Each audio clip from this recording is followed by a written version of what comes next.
கவலை இல்லாம colour print பண்ணுங்க, அதுவும் மிக குறைஞ்ச விலையில. Epson eco tank printers. இது வெறும் ஃபேபுலஸ் இல்ல, இது டோட்டலி பிரிண்டபிளஸ். இருக்கிற தலைவர்களே, சகோதரிகளே, தாய்மார்களே, அனைவருக்கும் இந்திய கம்யூனிஸ்ட் கட்சியின் தமிழ்நாடு மாநில குழுவின் சார்பில் வணக்கத்தை தெரிவித்துக் கொள்கிறேன். தந்தை பெரியார் நினைவு நாள். பகுத்தறிவு உலகமும் சுயமரியாதை உலகமும் தந்தை பெரியாரை கடந்து சென்று விட முடியாது. எனவே அவரது நினைவோடு நாம் இந்த மேடையிலே நிற்கிறோம். தோழர்களே, இந்த 100 நாள் வேலை திட்டம் என்பதை இடதுசாரிகள் முன்மொழிந்தோம். மாண்புமிகு மன்மோகன் சிங் அவர்கள் பிரதமராக இருந்த பொழுது, காலகந்தியில் ஆயிரக்கணக்கான மக்கள் பட்டினியால் இறந்த பொழுது ஒரிசாவில் இப்படி ஒரு திட்டத்தை இடதுசாரிகளும் ஜனநாயக சக்திகளும் முன்மொழிந்தோம். இன்றைக்கு அந்த திட்டத்தை கிடப்பில் போட்டிருக்கிறார். நண்பர்களே, பெரியவர்களே, காந்தி 10ஆம் பசலி அல்ல. உலகத்தில் ஆயுதம் தாங்கிய பிரம்மாண்டமான புரட்சி நடைபெற்றிருக்கிறது. ஆனால் ஒரு விடுதலை போரை அகிம்சை போரிலே வெற்றியாக்க முடியும் என்பதை உலகு சொன்ன மகத்தான அரசியல் தலைவர் மகாத்மா காந்தி. அதோடு அல்ல, கிராமம் என்று வருகிற போது இன்றைக்கு உலகத்தில் இருக்கிற முதல் அரசியல் எது தெரியுமா? சூழல் அரசியல். உலகத்தின் நாடாளுமன்றத்தின் முன்னில் இருக்கிற முதல் அரசியல் சூழல் அரசியல்.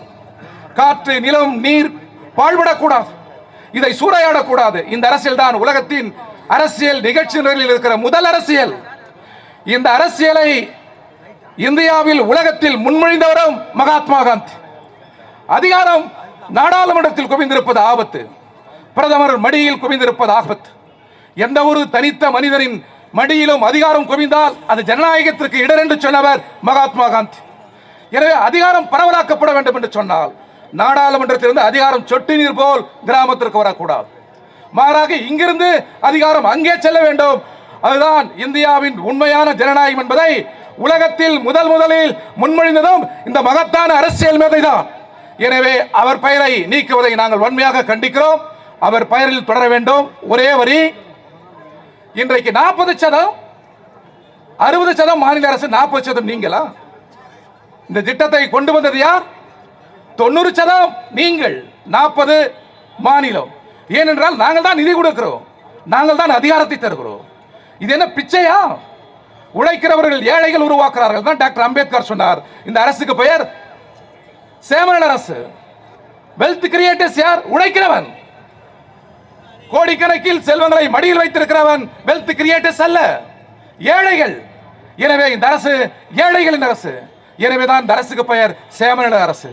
அதையும் இன்றைக்கு குறிவைக்கிறது ஒன்றிய அரசு. இதை ஏற்க முடியாது. நாங்கள் உங்கள் சவாலை ஏற்கிறோம். எல்லாவற்றுக்கும் வருகிற சட்டமன்ற தேர்தலில் சரியான அடியை ஒன்றிய அரசுக்கு, பிஜேபிக்கு தருவோம். சரியான பாடத்தை தமிழ் மண் புகட்டும் என்று சொல்லி விடைபெறுகிறேன். நன்றி, வணக்கம்.